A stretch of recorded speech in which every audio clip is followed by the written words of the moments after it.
In Siberia, in a small town outside the city of Novosibirsk, a Russian company is using nanotechnology to transform ordinary carbon into something a lot more precious. Researchers here are hoping to put new sparkle into an old classic by changing the color of diamonds and building new ones from scratch. Welcome to the kitchen, where synthetic diamonds are cooked up, so to speak. Now, we on Technology Update are going to give you the exclusive recipe. To start off with, you're going to need a seed crystal. Now, these are tiny, tiny diamonds, only a fraction of a millimeter across. So you simply add one of these to this high-pressure crucible, then sprinkle in some graphite, which acts as the building material for your diamond, then seal up the apparatus, cook at 1500 degrees Celsius at 5 gigapascals of pressure for about a week. We've heard from the professionals about the merits of synthetic diamonds, but we took to the streets to hear from the real experts, the ladies. Because, and I hardly need to say it, diamonds are a girl's best friend. So here we have the real McCoy, and here's a fancy fake. Will they be able to tell the difference? And more importantly, in terms of matters of the heart, does it even matter?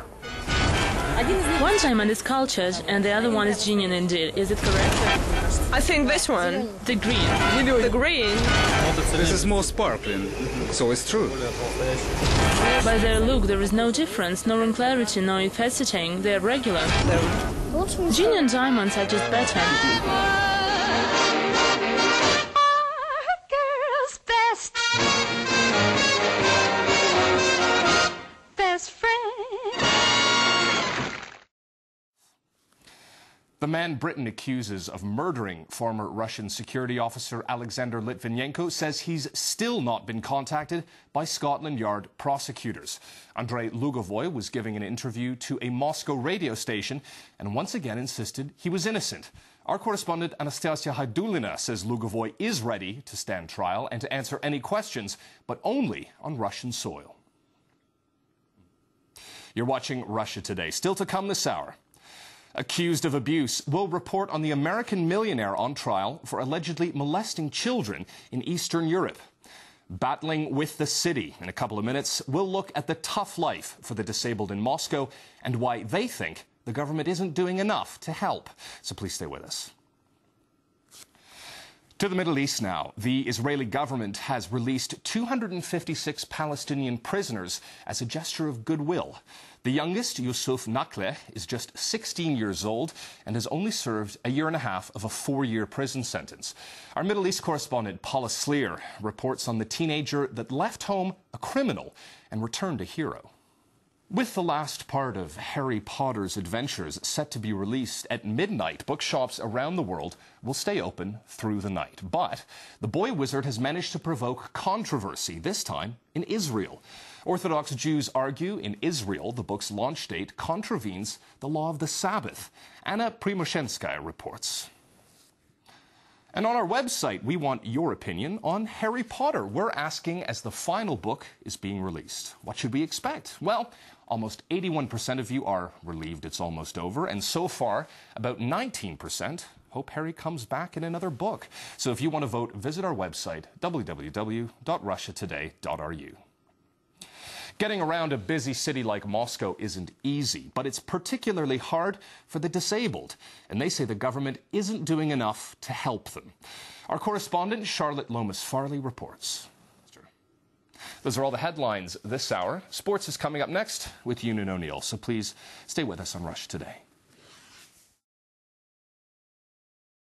The Soyuz spaceship carrying 2 Russian cosmonauts, Fyodor Yurchikhin and Oleg Kotov, and also the 5th space tourist, Charles Simonyi, is just about to dock with the International Space Station. Well, our science expert, Paul Tadich, now joins me in the studio. Now, this is quite an exciting moment, isn't it?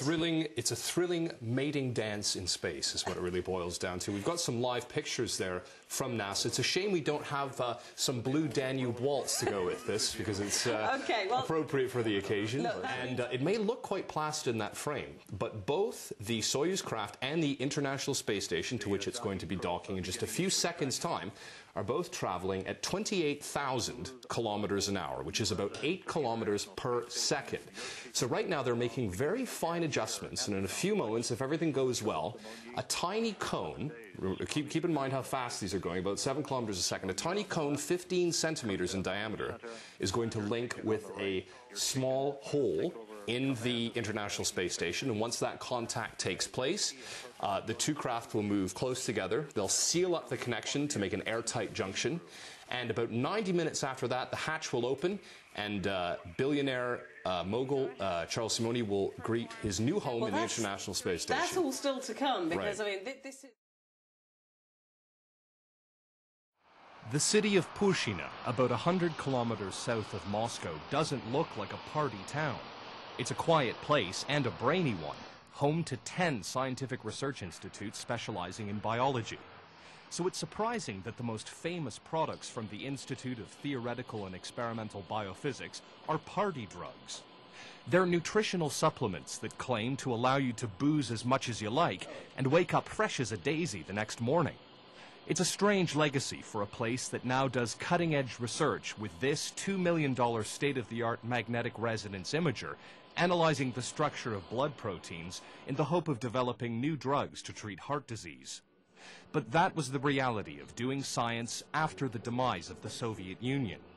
A private firm was set up here to sell pills to keep the research program going.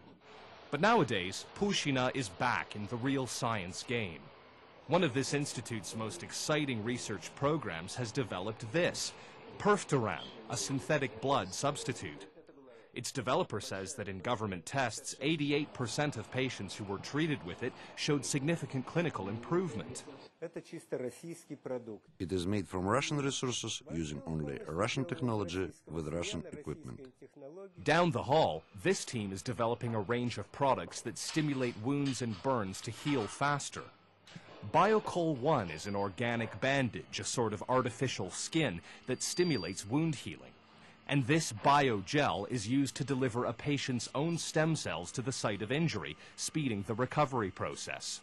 If any of these products make the grade and become licensed for sale abroad, that could mean big money.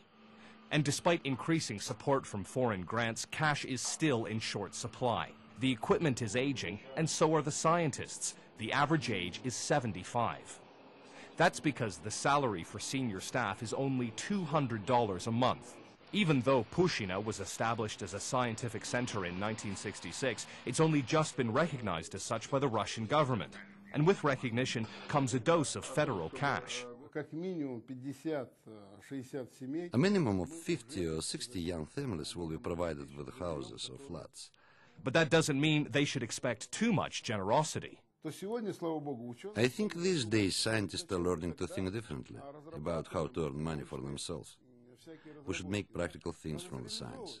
You made a bicycle, you should ride this bicycle. You should make people thank you for this bicycle.